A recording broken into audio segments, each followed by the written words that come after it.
Alamin wa bihi nasta'inu ala umuri dunya waddin.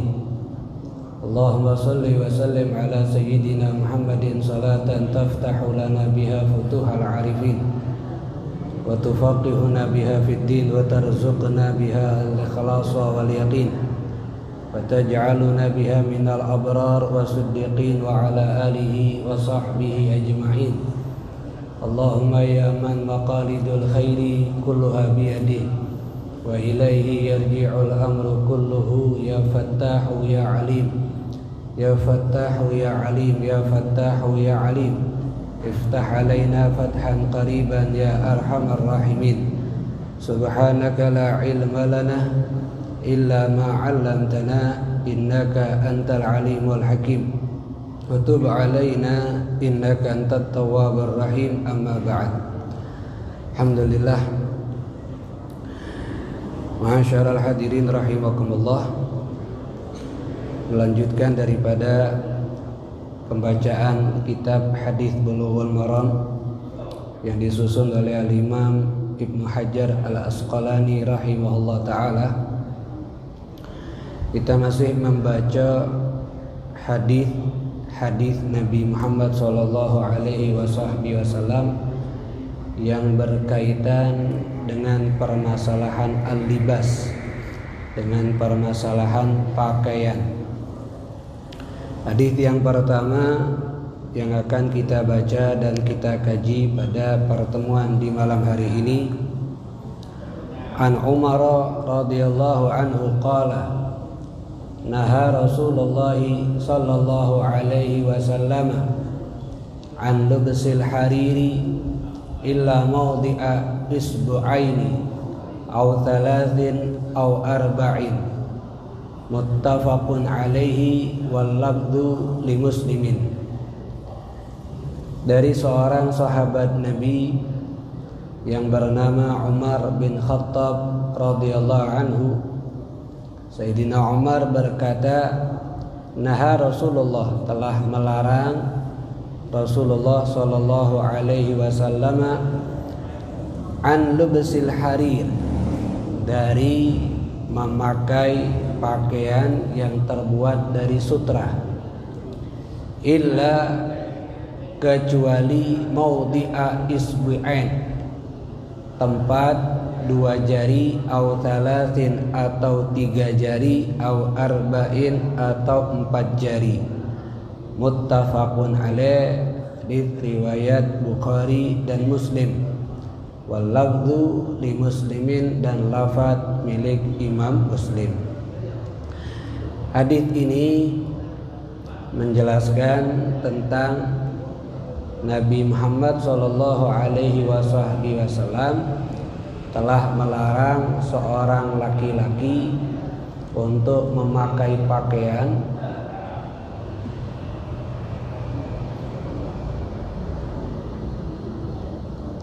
baik pakaian atas ataupun pakaian bawah, baik pakaian luar ataupun pakaian dalam yang terbuat dari kain sutra, kecuali kain sutra tersebut dijadikan sebagai penambal dari pakaian yang koyak, yang sobek, yang seukuran 2, 3 sampai paling banyak 4 jari.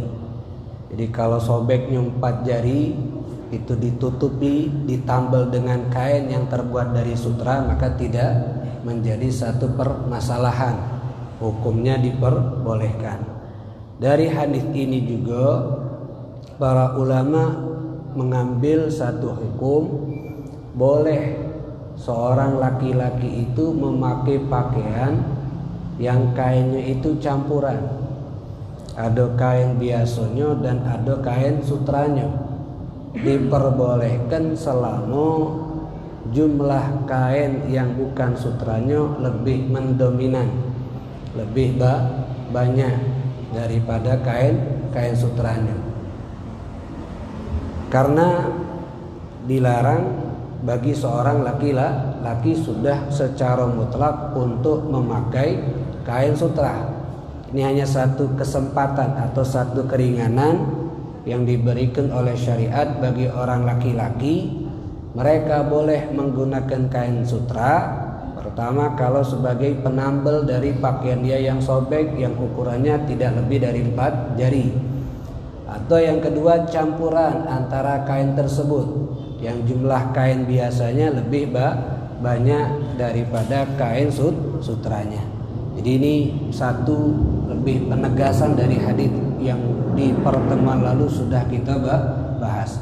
Karena masalah kain sutra ini kan secara umumnya bagi wong lanang tidak boleh, tapi bagi perempuan diperbolehkan mereka menggunakan kain sutra, pakaian yang terbuat dari kain sutra.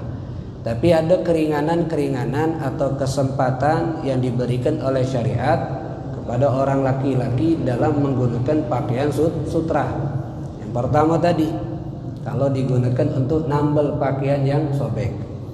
Yang kedua, diperbolehkan bagi seorang laki-laki memakai pakaian yang terbuat dari kain sutra kalau ada illah, kalau ada penyakit yang mana kulitnya dia itu tidak bisa menggunakan pakaian yang dari kain selain sutra, atau dia sedang terkena penyakit gatal. Kalau pakai pakaian yang lain tambah terasa gatalnya, tapi kalau pakai pakaian yang terbuat dari sutra maka bisa berkurang daripada rasa gatal tersebut dan membantu proses penyembuhan dari penyakit atau dari rasa gatal tadi. Makanya diperbolehkan. Permasalahan yang kedua ini itulah yang dimaksud dalam hadis yang kedua yang kita baca ini, yaitu dari Anas radhiyallahu anhu, annan nabiyya sallallahu alaihi wasallam, sesungguhnya Nabi Muhammad sallallahu alaihi wasallam rakhasa, telah memberikan satu keringanan li Abdurrahman bin Auf, kepada sahabat beliau, pertama Abdurrahman bin Auf, yang kedua Zubair bin Awam.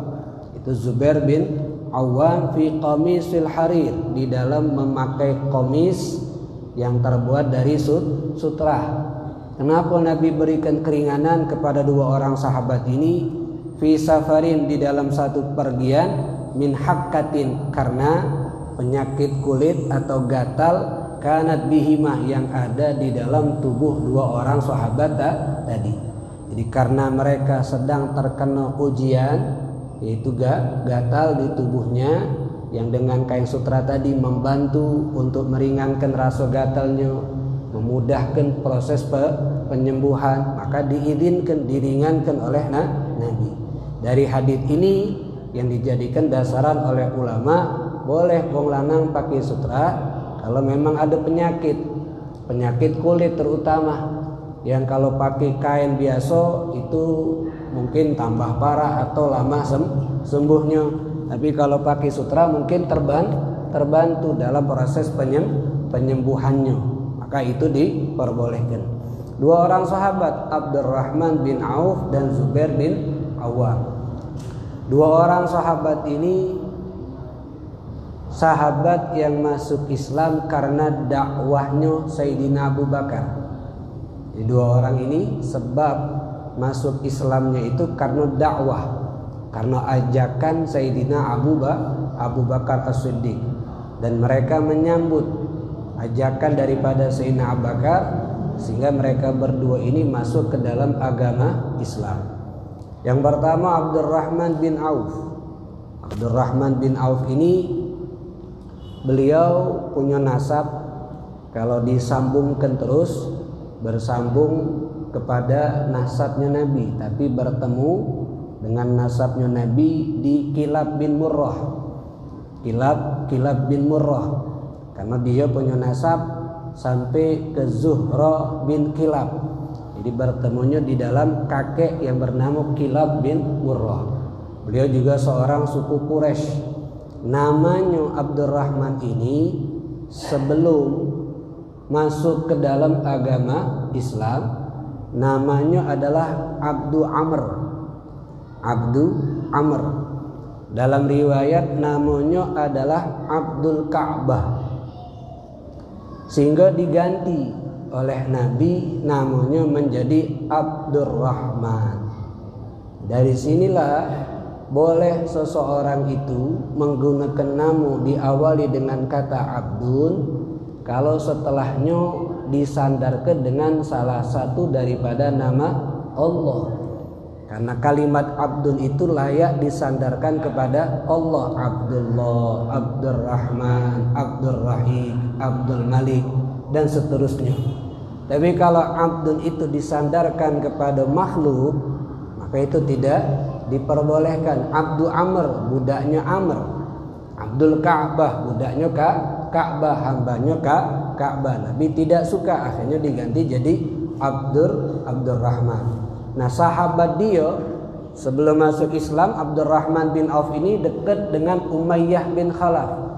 Umayyah bin Khalaf ini tuannya Bilal bin Rabah. Ketika dia tahu Abdurrahman bin Auf diganti namanya menjadi Abdurrahman, ditanya, kenapa kau mau? Tidak lemak bahasa, tidak lemak nama Abdurrahman itu. Katanya, karena aku senang dengan nama ini dan aku tidak senang dengan nama Abdul Amr atau Abdul Ka'bah tadi. Akhirnya aku tidak pernah dengar namanya Ar-Rahman itu apa. Akhirnya kata Umayyah, gini ganti Abdul Ilah. Abdul Ilah Tetap kata Abdurrahman bin Auf, tidak, aku masih kepengen nama aku adalah Abdurrahman. Karena dia senang yang nunjuk nama itu adalah Nabi Muhammad sallallahu alaihi wasallam. Beliau lahir sebelum tahun gajah 10 tahun sebelum tahun gajah. Beliau melaksanakan hijrah 2 kali. Pertama hijrah ke Habasyah, yang kedua hijrah ke kota Madinah. Dan beliau pun juga ikut dari perperangan Badar sampai semua perperangan yang dialami oleh Nabi Muhammad dan para sahabat-sahabat Nabi. Kalau masalah keistimewaan Abdurrahman bin Auf, beliau ini salah satu daripada 10 orang sahabat yang dapat kabar gembira mendapatkan surga. Ada 10 orang yang Nabi jamin mereka ini adalah penghuni surga. Salah satunya Abdurrahman bin Auf. Dan beliau ini pembisnis yang hebat sehingga kaya raya. Pernah Nabi ngomong, engkau ini dari kalangan sahabat yang paling lambat masuk surga. Jadi kalau berjalan ke surga kaget paling lambat, seperti ngerangkak itu jalannya. Karena halte kau yang paling banyak. Dengan omongan Nabi seperti itu, dia nanda masuk surga jalannya lambat. Akhirnya segala hartanya dia keluarkan di jalan Allah Subhanahu wa taala. Setelah itu baru Nabi ngomong, kau ini wong yang paling jalan cepat masuk ke surga. Karena hartanya semuanya dikeluarkan untuk di jalan Allah Subhanahu wa taala. Sehingganya beliau itu kalau sedekah tidak nanggung-nanggung. Sedekahnya Abdurrahman bin Auf itu tidak nanggung-nanggung. Beliau ketika pernah dalam satu perperangan, yaitu perperangan Tabuk, yang Nabi perintahkan sahabat untuk membantu dalam bekal dalam perperangan tadi, maka Abdurrahman bin Auf mengeluarkan separuh hartanya untuk dalam perperangan tadi. Kemudian beliau juga Abdurrahman bin Auf ini membantu kepada orang-orang yang dalam ikut perperangan Badar, yang bagi sahabat melok dalam perperangan dinjuk hadiah oleh Abdurrahman bin Auf. Per orang dinjuk 400 dinar per orang. Dinjuk 400 dinar, jumlahnya banyak. Kemudian dia juga mewasiatkan kepada mensedekahkan 1000 kuda untuk dipakai di jalan Allah Subhanahu wa taala. Jadi sedekahnya tidak nanggung-nanggung. Ini ciri wong kayo tapi sedekah tidak nanggung. Akhirnya beliau menjadi wong yang paling cepat jalannya untuk masuk ke dalam surga Allah Subhanahu wa taala.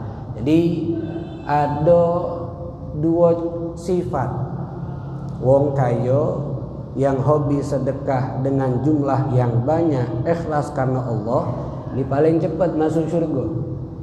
Wong yang tidak kayo bisa juga paling cepat masuk ke dalam surga asal sabar. Sabar dalam artian sabar di sini tidak nyari jalan lain. Tidak nyari jalan lain, tidak ngaling, tidak nipu, tidak mencuri, sabar. Seadonyo hidup dengan harta halal, jago harga dirinya, tidak ngemis dan tetap taat sama Allah. Ini juga paling cepat jalannya untuk sampai kepada Allah dan paling cepat jalan masuk ke dalam surga Allah Subhanahu wa taala. Ini Abdurrahman bin Auf. Beliau walaupun kaya, sebelum dia tuh sukses, beliau punya harga diri, tidak galak minta, tidak galak dinju. Dia kepengen dapat duit hasil usaha dia dewek. Itu dibuktikan ketika beliau hijrah dari Mekah ke Madinah. Nabi itu kan mempersaudarakan antara sahabat Muhajir dan sahabat Ansor. Ada sahabat-sahabat yang dipersaudarakan khusus oleh Nabi, dari sahabat Muhajir dan sahabat Ansor. Salah satunya Abdurrahman bin Auf ini dipersaudarakan dengan saudara khusus kepada salah satu sahabat Ansor yang bernama Sa'ad bin Rabi'. Mereka berdua dipersaudarakan. Karena mereka berdua sudah jadi saudara, Sa'ad bin Rabi' ngomong sama Abdurrahman, aku ini wong yang paling banyak harta dari kalangan Ansor. Dari kalangan Ansor, wong yang paling banyak harta aku. Mulai sekarang karena kau sudah menjadi saudara aku bagi dua separuh harta aku. Aku bagi dua, separuh harta aku buat kau, separuh harta aku buat aku. Nah, ini namanya dulu nih, ini namanya dulu bercaro. Banyak sekarang nih ngomong, kau ini dulu aku pas lagi sago. Ini dulu ngecak-ngecak anak. Sekarang nih banyak ngaku dulu pas lagi lemak dulu aku, pas lagi sago. Tidak kenal aku. Nah, ini namanya dulu. Bahkan Sa'ad bin Rabi' ini juga ngomong, aku nih punya dua istri. Kau lihat dua istri aku, mana yang kau seneng nih? Maka aku akan carikan istri aku, ketika dia selesai menjalani iddahnya, nikahilah istri aku itu. Tahan mah itu. Masya Allah. Ini mah hebat luar biasa sahabat tuh. Kenapa? Karena mereka bangga dipersaudarakan oleh Nabi Muhammad sallallahu alaihi wa ala alihi wasallam. Tapi kita nyingok Abdurrahman bin Auf ngomong apa? Menitu nana ditawai. Menitu ana kayu. Ini Abdurrahman bin Auf kita nyingok, anak apa kamu? Pasti kan, mbak lah bini anak siku. Oh seneng hati gitu. Itu ini dah ninjuk duit. Oh luar biasa, dah banyak nolak. Abdurrahman bin Auf kita nyingok sahabat Nabi ini apa? La hajata li fi dzalik, aku tak butuh itu. Aku tak butuh duit kau, aku tak butuh bini kau. Yang ku butuh tunjukkan aku di mana pasar terbesar kota Madinah. Ditunjuklah pasar Bani Qainuqa namanya. Dia hanya minjem duit. Aku minjem duit buat modal. Dipinjami oleh Sa'ad bin Rabi'. Duit tadi dia gunakan sebagai modal usaha dia di pasar tadi. Yang tadinya pasar Qainuqa dikuasai perekonomiannya oleh wong Yahudi. Setelah Abdurrahman bin Auf berniaga di situ, dikuasai oleh Abdurrahman bin Auf. Akhirnya setiap toko dimiliki oleh umat Islam. Dibeli suruh umat Islam nyago, dibeli suruh umat Islam nyago, dibeli suruh umat Islam nyago. Duitnya semakin banyak. Duit banyak disedekahkan, dikeluarkan zakat, tak habis-habis. Kadang-kadang kan wong mikir, kalau aku sedekah terus berkurang duit aku. Memetu ke terus nunjuk wong sedekah terus berkurang. Padahal jaminan dari Nabi, wong yang sedekah itu pasti bertambah. Abdurrahman bin Auf sedekah. Yang ada tambah kayu, tambah banyak duitnya. Jadi tahap bisa cara untuk jadi kayu itu banyak sedekah. Jangan kita usaha pelit untuk sedekah, karena sedekah itu cara untuk dikembangkan harta kita oleh Allah Subhanahu wa taala. Ini kehebatan Abdurrahman bin Auf. Dia jago harga dirinya, tak galak walaupun sudah tinju. Kenapa? Karena dia kepengen mendapatkan hasil dari usaha dia, bahkan bisa nunjuk manfaat kepada orang lain. Bisa nunjuk manfaat kepada orang lain, sehingga pasar Qainuqa ekonominya dikuasai oleh umat Islam. Ini Abdurrahman bin Auf, dan beliau itu seorang pemberani juga. Dalam peperangan Uhud, beliau itu melindungi Nabi sampai beliau kena batu atau kena apa yang membuat kaki Abdurrahman bin Auf itu pincang sampai dia meninggal. Jalannya agak tidak ini lagi, jalannya pincang sudah. Dan di dalam tubuhnya juga ya, terdapat bekas tombakan, bekas panah ya, karena perperangan yang dia meloi, dan salah satunya karena dia melindungi Nabi Muhammad sallallahu alaihi wa ala alihi wa sahbihi wasallam. Ini Abdurrahman bin Auf, dan ketika dia meninggal, Abdurrahman bin Auf ini nangis. Saat nak meninggal nangis. Ditanya, "Ngapa kau nangis?" Kata Abdurrahman, "Ada sahabat Mus'ab bin Umair. Dia wong lebih baik dari aku. Karena dia pas meninggal di masa Nabi Muhammad masih hidup. Dan tidak ada harta yang dia wariskan ketika meninggal, kecuali pakaian yang dipakai untuk nutupi badannya. Kemudian ada Hamzah bin Abdul Muttalib. Dia juga lebih baik dari aku. Dia meninggal di masa Nabi Muhammad masih hidup. Bahkan saat meninggal tidak ninggal ke apa-apa. Untuk kain kafan beda kati. Untuk kain kafan beda, tidak ada duit untuk beli kain kafan.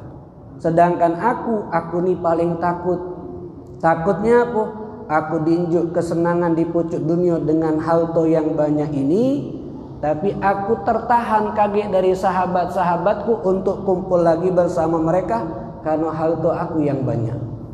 Yang dia takut jangan-jangan Allah nyeneng aku di pucuk dunia ini be. Padahal kita jengok tadi sedekahnya luar biasa, ibadahnya luar biasa, tapi ngerasa takut jangan-jangan Allah ini ngenjuk kesenangan aku di pucuk dunia be, tapi kaget aku ni lama kumpul dengan sahabat-sahabat aku di dalam syurga.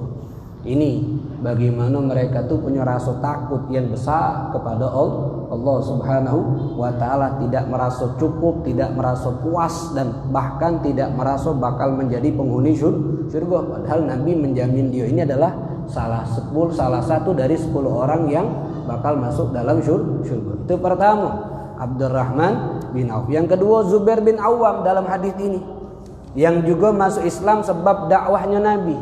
Sebab dakwahnya Sayyidina Abu Bakar As-Siddiq radhiyallahu anhu. Zubair bin Awam ini ya sama, beliau ini masuk Islam saat diajak oleh Sayyidina Abu Bakar, usianya baru 12 tahun. 12 tahun. Ada yang mengatakan 8 tahun. Dan Zubair bin Awam ini sama, wong yang menjadi salah satu dari 10 orang yang berhak mendapatkan syurga, mubasyirin fil jannah, dapat kabar gembira menjadi penghuni syurga. Dan beliau ini termasuk ahadus sitta asyura, salah satu daripada 6 orang sahabat yang jadi dewan syura. Dewan syura, kalau ada apa-apa bermusyawarahnya sama 6 orang sahabat. Nah, salah sikapnya adalah Zubair bin Awam. Jadi mereka kalau ada permasalahan, ada apa, dia nanyanya konsultasinya sama Zubair bin Awam ini, salah sikapnya karena termasuk dewan syura. Nah, beliau ini juga sama seperti Abdurrahman bin Auf, hijrah 2 kali. Pertama hijrah ke Habasyah, yang kedua hijrah ke Madinah. Dan beliau wong yang pertama kali menghembuskan pedang di jalan Allah Subhanahu wa taala. Jadi yang membunuh orang musyrikin pertama kali dengan pedang adalah Zubair bin Awam. Kan dalam perperangan Bani Quraidah, ketika Nabi bertanya siapa yang akan memerangi Bani Quraidah, Zubair bin Awam mengatakan, "Saya ya Rasulullah." Nabi ngomong lagi, "Siapa yang akan memerangi Bani Quraidah?" Maka Zubair bin Awam mengatakan, "Saya ya Rasulullah." Akhirnya Nabi Muhammad mengatakan, setiap nabi itu punya hawari. Setiap nabi itu punya hawari. Hawari itu pembela, hawari itu pecinta, hawari itu adalah penolong. Wa hawari az-Zubair, dan pembelanya aku adalah Zubair bin Awam. Pencintanya aku adalah Zubair bin Awam. Penolongnya aku adalah Zubair bin Awam. Langsung keluar dari lisan Nabi Muhammad sallallahu alaihi wa alihi wa sahbihi wasallam. Beliau ini setiap perperangan pasti melo ya, karena seorang pejuang, seorang pemberani, satria. tidak pernah takut menghadapi siapapun. Setiap perperangan selalu hadir. Bahkan sebagian tabi'in yang berjumpa dengan Zubair bin Awam, pernah aku duduk dengan Zubair bin Awam, bahkan menemani Zubair bin Awam di dalam beberapa perjalanan. Aku lihat di dalam tubuh dia itu penuh dengan besetan-besetan pedang. Di bekas besetan daripada pedang di tubuhnya dia. Dan aku melihat di dadanya itu amsalul uyun, seperti mata bulat-bulat, tebok, bolong tebok. Karena tombak, karena kena panah di dalam dada daripada Zubair bin Awam. Wallahi laqad syahidtu bi jismik. Ketika tabi'in heran, setan pedang di badannya, dadanya tebok seperti mata karena kena panah, kena tombak tadi. Akhirnya dia ngomong, demi Allah aku saksikan badan kau ini tidak pernah aku nyingok badan yang lain. Wong lain tak kati main ini, cuman badan kau inilah begini. Apa kata Zubair bin Awam? Wallahi ma fiha jirahah. Demi Allah semua ini adalah luka-luka yang tertimpa kepada aku ketika aku sedang berperang bersama Rasulullah Shallallahu Alaihi Wasallam di jalan Allah Subhanahu Wa Taala. Gembira mereka itu. Gembiranya bukan sombong tapi gembira karena mereka punya tubuh digunakan untuk berjuang di jalan Allah. Lukonya karena jihad di jalan Allah, bukan luko karena maling, bukan luko karena nyampak, tapi lukonya karena ditusuk, lukonya karena tombak yang digunakan di jalan Allah Subhanahu Wa Taala. Kan banyak kan kalau sekarang ini kan dan aku ngapuk gebuk uang aku maling, bangganya itu. Nah Zubair bin Awam bangganya ini karena apa? Karena aku berperang di jalan Allah. Jadi nak bangga dengan kamu tuh berani kalau di jalan Allah. Kalau bangga habis digebuki masa, sudahlah buat aku. Katik bagusnya karena kita keluar luka di jalan yang tidak diridhoi oleh Allah Subhanahu Wa Taala. Dua sahabat Nabi yang hebat, Abdurrahman bin Auf dan Zubair bin Awam. Makanya halto ini kan termasuk Abdurrahman salah sikok, dia punya penyakit kulit, ujian dari Allah sehingga tidak baca kecuali pakai sutra. Makanya halto ini walaupun bisa membuat kita pacak dapat pahala besar kalau digunakan di jalan Allah, tapi balik-balik halto itu bagian dunia. Dunia ini tidak kati egonya. Dunia mana ada egonya. Makanya saya pernah dengar kisah ini dari saya punya guru Al-Habib Taufik bin Abdul Qadir As-Segaf. Dia pernah menceritakan ini. Ada sikok raja kena sakit. Sakitnya sakit yang ya Allah tidak pantas bagi raja ngalami sakit ini. Apa sakitnya? Tak baca ngentut. Tak baca ngentut, diobati pakai tabib mana beda ngentut. Raja yang namanya kita melamakan banyak, tak baca ngentut, tak baca mising, tak lemak. Tak percaya? Cobalah kamu. Tak ngasuh tak lemak. Oh nak tidur tak lemak, nak duduk tak lemak. Akhirnya subhanallah itulah nikmat. Kadang-kadang kan kentut dikatui padahal buat nikmat itu tuh. Cuman tahu cara ngentut jangan ada depan ngomongnya. Ini aja dah baca ngentut. Bingung dia, akhirnya dia muat sayembara. Siapa yang baca nyembuhkan penyakit aku kenjuk apa yang dia minta. Disebar ke buat banner bahasa sekarang kan spanduk. Akhirnya dijingoklah sayembara tadi oleh sikok seorang ulama yang soleh yang zuhud. Dia datang ke istana. Sampai ke istana ditanya oleh pengawal, nak ngapa? Ya, karena zuhud ini bajunya ya compang camping. Bahkan sandalnya itu kata Habib Taufik, sandalnya itu beda sebelah. Sikok warna kuning mungkin, sikoknya lagi warna merah, sandal jepit peluk. Kalau sekarang kan jadi tren. Kalau sekarang jadi tren kan beda-beda. Lolo tren itu kan. Ini kadang-kadang Masya Allah ngomong zaman sekarang tidak tahu apa sebabnya. Akhirnya sudah. Kalau nak ngapain ke sini? Karena aku dapat sayembara, katanya siapa yang pacak ngobati gajo ini bakal dapat hadiah. Nah, aku kepengen melok nyembuhkan gajo. Oh sudah masuk. Pas nyampe ketemu gajo nyingok. Kau nak nyembuhkan aku? Iya. Cuman gajo, kalau aku pacak nyembuhkan kau nak ngenjuk aku apa? Ya terserah.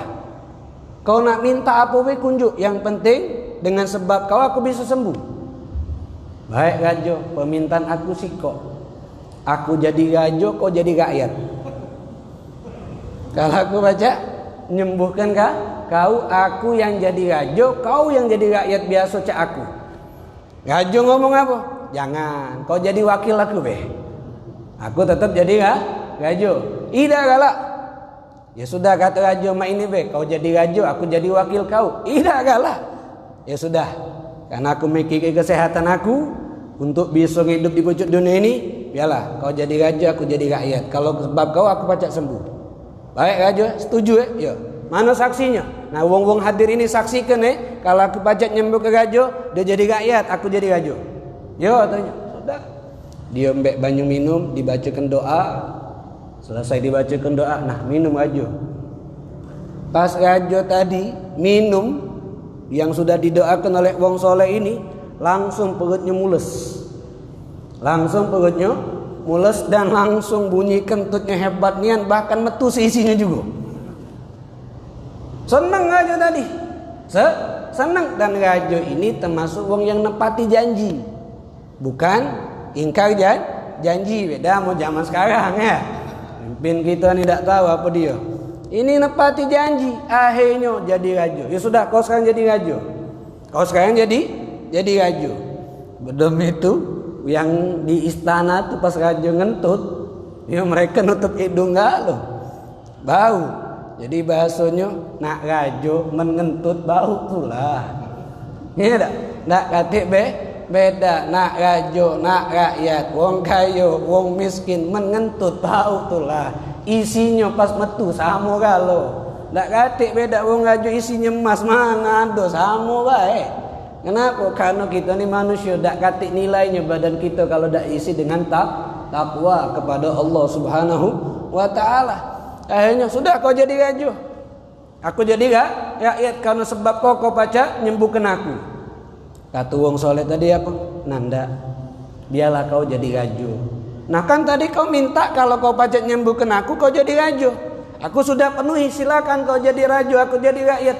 Nanda, biarlah kau jadi raja. Aku nak jadi rakyat biasa be. Ngapa kau nanda?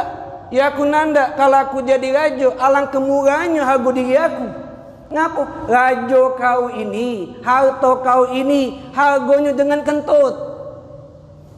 Kau rela melepaskan jabatan kau rela melepaskan harta kau dengan pacak kentut baik. Berarti istana seisinya harga kentut. Aku dah galak dibandingkan dengan harga kentut. Pelajaran dari wong soleh tadi, apapun dunia dak katik nih nilainya. Makanya jangan terlalu getol nyai dunia sampai lupa sama Allah Subhanahu wa ta'ala. Dak katik apapun dunia dicari silakan, nyari duit untuk kaya silakan, tapi seperti Abdurrahman bin Auf, gunakan hartanya di jalan Allah Subhanahu wa ta'ala, baru membuat kita mulia di sisi Allah Subhanahu wa ta'ala. Ini hadis yang kedua. Kemudian hadis yang berikutnya masih tentang permasalahan sutra ini. An Ali radhiyallahu anhu, dari Ali Imam Ali bin Abi Thalib radhiyallahu anhu karramallahu wajha, beliau berkata, kasani, telah memberikan aku pakaian, an-nabiyyu, Nabi Muhammad sallallahu alaihi wasallam, hullatan, beberapa lembar pakaian. Dalam riwayat hullah itu sarung dan rida, jadi 2 lembar kain. Siyara, yang terbuat dari macam jenis sutra. Siyara itu semacam dari sutra. Fa kharajtu fiha, maka aku keluar dengan pakai kain tadi. Pakai kain tadi. Faraitu, dan aku melihat al-ghadaba fi wajhi, ekspresi marah dari wajah Nabi Muhammad. Ketika aku dinjuk pakaian yang berasal dari kain sutra, aku pakai, aku nyingok Nabi itu marah pas aku pakai pakaian tersebut. Fasyaqaqtuha baina nisa'i, akhirnya aku lepaskan dan aku bagi-bagikan kain tadi di antara perempuan-perempuan aku. Muttafaqun alaih, hadis riwayat Bukhari dan Muslim. Maksudnya perempuan-perempuan aku di sini, kalau dalam riwayat yang lain Imam Muslim, ketika Sayyidina Ali melihat Nabi Muhammad SAW marah ketika beliau pakai pakaian tadi. Nabi ngomong, inni lam ab'atha ilaik, tidaklah aku ngenjukkan kain ini kepada kamu litalbasah untuk kamu pakai, bukan. Aku ngenjuk kain ini bukan untuk kau pakai, bukan. Innama ba'athuha ilaik, api aku ngenjuk kain ini sama kamu litasyaqqiquha khamaran bainan nisa, agar kau bagi-bagikan kain tadi kepada perempuan-perempuan untuk dijadikan khimar, untuk dijadikan kerudung, dijadikan penutup kepala mereka, bukan kau yang pakai. Sebab itu langsung dilepaskan dan dibagikan kepada al-fawatim. Perempuan-perempuannya adalah fawatim. Fawatim itu 4 Fatimah. Jadi 4 perempuan yang bernama semuanya Fatimah, diberikan kain tersebut oleh Al-Imam Ali bin Abi Thalib. Siapa 4 Fawatim, 4 Fatimah di situ? Pertama Fatimah bintu Muhammad, istrinya Imam Ali, Fatimah bintu Muhammad sallallahu alaihi wasallam. Yang kedua Fatimah bintu Asad. Fatimah bintu Asad. Siapa Fatimah bintu Asad? Ummu Ali, ibundanya Imam Ali. Imam Ali istrinya Fatimah, ibunya juga Fatimah. Kemudian Fatimah bintu ammihi Hamzah. Bukan Fatimah bintu ammihi Hamzah. Yang ketiga Fatimah sepupu ponak daripada pamannya Imam Ali, Hamzah. Hamzah bin Abdul Muttalib punya anak namanya Fatimah, berarti sepupunya Imam Ali. Kemudian yang terakhir Fatimah juga. Siapa? Istri daripada sepupunya istri daripada dulunya Imam Ali. Imam Ali punya dulu namanya Aqil bin Abi Thalib, berarti ipal Imam Ali juga namanya Fatimah. Jadi 4 orang Fatimah ini yang dibagikan kain tersebut yang Imam Ali terima dari Nabi Muhammad sallallahu alaihi wa alihi wasallam. Nah, adapun Fatimah istri daripada Aqil bin Abi Thalib, saudara kandung Imam Ali, itu Fatimah ini pernah ketika Imam Aqil bin Abi Thalib masuk ke rumah dia bertemu dengan istrinya Fatimah ini, selesai daripada balik dari peperangan Hunain. Pas masuk dia bawa pedangnya itu sudah berlumuran darah. Pedangnya Aqil bin Abi Thalib ini berlumuran dengan darah. Akhirnya istrinya Fatimah ini ngomong, "Madza asabta min ghanaimil musyrikin?" Apa yang kau dapatkan dari harta rampasan yang dimiliki oleh orang musyrikin, yang dimenangi oleh kaum muslimin? Apa yang kau dapatkan ghanimahnya? Fana walaha ibrah. Akhirnya Imam Aqil bin Abi Thalib nunjukkan sama istrinya Fatimah ibrah. Apa ibrah? Jarum kecil. Ini yang ku dapatkan. Ini yang ku dapatkan dari harta rampasan, cuman jarum. Akhirnya kata Aqil, takhitina biha, kau gunakan jarum ini untuk nyait baju kau. Kau gunakan jarum ini untuk nyait baju kau.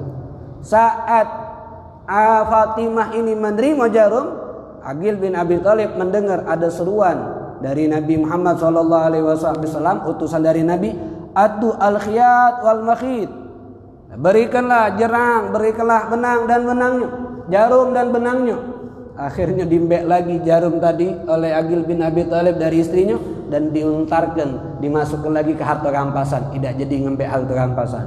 Jadi sahabat itu berperang bukan untuk harta rampasan, tapi karena lillahi ta'ala. Ini 4 orang Fatimah luar biasa, perempuan-perempuan yang mulia, yang mereka mendapatkan kain dibagikan oleh Imam Ali, yang Imam Ali menerimanya dari Nabi Muhammad sallallahu alaihi wasallam. Jadi hadis ini menjelaskan, pertama adalah haram pakai sutra kalau bagi wong lanang. Buktinya Nabi marah saat Imam Ali make, tapi bagi perempuan halal. Yang kedua, boleh nerima hadiah. Nerima hadiah tidak masalah selama barang hadiah tadi bukan barang yang dilarang oleh agama. Kemudian jawazu takhiril bayan, kalau kita terlambat menjelaskan sesuatu. Nabi Muhammad ngenjuk kain sama Imam Ali. Tapi saat Nabi ngenjuk, Nabi tidak ngomong untuk siapa. Imam Ali senang baik, dipakai baik oleh Imam Ali. Pas Imam Ali makin dijenguk oleh Nabi, bau Nabi marah. Aku ngenjuk itu bukan buat kau pakai, tapi buat kau bagi ke sama perempuan di rumahmu. Nah, ini kan penjelasan dari Nabi terlambat, tidak masalah, tidak menjadi satu masalah kalau memang masih satu kebutuhan atau masih bisa memberikan manfaat kepada orang tersebut. Tidak masalah terlambat jelaskan daripada tidak sama sekali. Wah, aku lupa awal jelaskan, ya sekarang jelaskan. Aku lupa awal ngenjuk tahu, ya sekarang ngenjuk tahu. Tidak menjadi satu alasan kalau sudah lupa ngenjuk tahu akhirnya tidak galak dinjuk tahu sama sekali. Jangan sampai dijadikan alasan. Ini Nabi Muhammad lupa, mungkin dalam artian Nabi tidak menjelaskan, mungkin Imam Ali paham. Imam Ali paham, tapi ketika Nabi nyinggung Imam Ali make, langsung dijelaskan oleh Nabi. Tidak masalah terlambat dalam menjelaskan daripada tidak sama sekali. Kemudian dari hadis ini juga jawazu ihda ma yahillu lil muhda ilaih, boleh bagi wong yang nerimo hadiah ngenjukkan hadiah sama yang lain. Enak dapat kitab nanjuk ke sama wong lain tidak apa-apa selama barang tadi barang yang halal, yang nerimonya halal. Pas kita ngenjukkan kepada wong tadi juga nerimonya halal dipakai bagi dia. Nah, Imam Ali menerima kain sutra dari Nabi, menerimanya halal, tapi kalau makainya tidak boleh. Kemudian Imam Ali nunjukkan lagi sama 4 Fatimah tadi, dan mereka berempat boleh pakai kain sutra. Dari sini kalau kita dapat hadiah, kita tunjukkan lagi sama wong tidak apa. Atau juga kita menerima sesuatu yang bagi wong lanang tidak boleh memakai, tunjuk kain sutra. Wong lanang kan tidak boleh memakai, tapi kita tunjukkan sama perempuan yang di rumah kita, tidak apa-apa. Imam Ali tinjau oleh Nabi kain sutra. Imam Ali tidak boleh pakai kain sutra karena dia lanang, tapi Imam Ali bagikan sama 4 Fatimah tadi, maka hukumnya boleh. Jadi bagi wong lanang makainya tidak boleh, tapi kalau ada wong hadiah sama dia boleh menerimanya, dan dia boleh juga memberikan itu kepada orang yang boleh memakai itu perempuan, seperti perhiasan emas. Dinjuk perhiasan emas wong lanang makainya boleh tidak boleh. Tapi kalau dinjukkan sama istrinya, sama anak perempuannya, maka hukumnya jadi boleh, tidak masalah karena perempuan boleh pakai perhiasan. Dan di sini juga Imam Ali kenapa tunjukkan sama 4 Fatimah? Karena 4 Fatimah ini masih kerabat dia, masih keluarganya. Sebaik-baiknya sedekah kepada yang punya hubungan keluarga yang paling utama, itu sebaik-baiknya sedekah. Kenapa? Bukan hanya dapat pahala sedekah, tapi juga dapat pahala silaturahmi, karena berbuat baik kepada orang yang mempunyai hubungan darah, itu keluarga dan yang lainnya. Ini satu penegasan lagi dari Nabi, tidak boleh pakai sutra. Kemudian an Abi Musa al-Ash'ari, dari sahabat Nabi Abi Musa al-Ash'ari radhiyallahu anhu, yang menjadi gubernur Mesir di masa Khalifah Umar bin Khattab. Dalam riwayat sebab Abi Musa inilah Sayyidina Umar bermusyawarah dengan sahabat-sahabat yang lain menentukan tentang tahun Hijriyah ini. Tahun Hijriyah kan adanya dari masa Khalifah Umar bin Khattab, atas usulan dari Abi Musa ketika dia dapat surat tertulis bulan Sya'ban. Bulan Sya'ban kapan ini? Bulan Sya'ban kage atau bulan Sya'ban yang sudah lewat? Karena udah katik tahun, bingung. Akhirnya ngutuskan mak mano dibuat tahun. Makanya Sayyidina Umar mengumpulkan sahabat Ali bin Abi Thalib, Utsman bin Affan, Zubair bin Awwam, dikumpulkan. Kemudian gimana kalau kita buat tahun dalam kalender Islam? Setuju. Pakai nama apa? Ada yang usul pakai nama dari lahirnya Nabi. Ada yang usulkan pakai hari Nabi diangkat jadi Rasul. Tapi Imam Ali mencetuskan satu utusan, kita pakai hijrah dari hijrah Nabi kota Mekah ke kota Madinah, dan itu disetujui. Maka tahun kita disebut dengan tahun Hijriyah, diambil dari hijrah Nabi. Itu pun juga daripada usulan Abi Musa radhiyallahu anhu. Sesungguhnya Rasulullah sallallahu alaihi wasallam qala bersabda, uhilla dzahabu, dihalalkan emas, perhiasan emas, wal hariru dan kain sutra li inati ummati untuk perempuan-perempuan umatku. Perempuan boleh. Wa hurrima ala dzukuriha dan diharamkan perhiasan emas, diharamkan sutra bagi laki-laki daripada umatku. Rawahu Ahmad, hadits riwayat Imam Ahmad, wan Nasa'i, Imam Nasa'i, wa Tirmidzi, Imam Tirmidzi, wa sahhahahu, dan derajat hadis ini adalah sahih. Jadi Allah Nabi Muhammad melarang laki-laki pakai perhiasan emas dan sutra, hanya dihalalkan bagi perempuan. Dan tidak boleh juga dari sinilah juga kenapa? Ya karena emas dan perak itu, emas dan sutra itu kan pakaian kebanggaan, pakaian kesombongan, pakaian untuk menghias diri dan lebih layak bagi perempuan. Kalau wong lanang tidak perlu, berarti lanang boleh bergaes. Kan dari hadis ini kan pacak di akal tuh. Boleh bergaes depan bini kamu, baik. Tidak usah bergaes di depan wong banyak. Boleh bergaes, bahkan lebih bagus. Jangan bergaes di depan wong, depan laki dewek masem.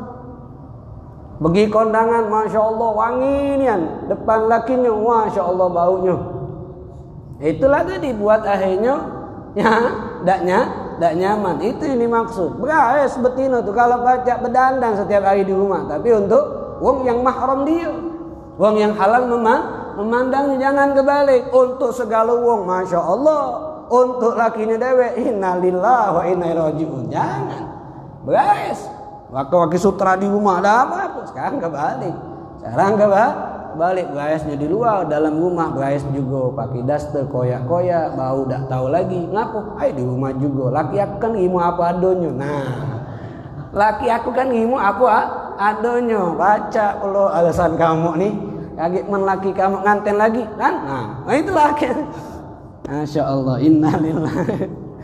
Ini bagaimana sahabat. Jadi tidak boleh. Dan lanang pakai emas tak boleh, lanang pakai sutra tak boleh. Kalau mangki berarti menyerupai pakaian perempuan, karena itu hanya diperbolehkan bagi perempuan. Dan Rasulullah melaknat wong yang menyerupai perempuan atau perempuan yang menyerupai laki-laki. Jadi pakaian yang dikhususkan bagi perempuan, lanang tak usah maki-maki. Pakaian yang dikhususkan bagi lanang, perempuan tak usah maki-maki. Kalau dipakai berarti menyerupai, dan menyerupai dapat laknat dari Allah, laknat dari Rasulullah sallallahu alaihi wasallam. Jadi jelas hadis ini menjelaskan tentang hukum pakai sutra haram bagi wong lanang, halal bagi perempuan dari umat Nabi Muhammad sallallahu alaihi wasallam. Mudah-mudahan bermanfaat dan bisa menjadi sebab kita lebih mementingkan kehidupan akhirat daripada kehidupan dunia. Amin ya rabbal alamin. Bismillahirrahmanirrahim. Alhamdulillahi rabbil alamin. Allah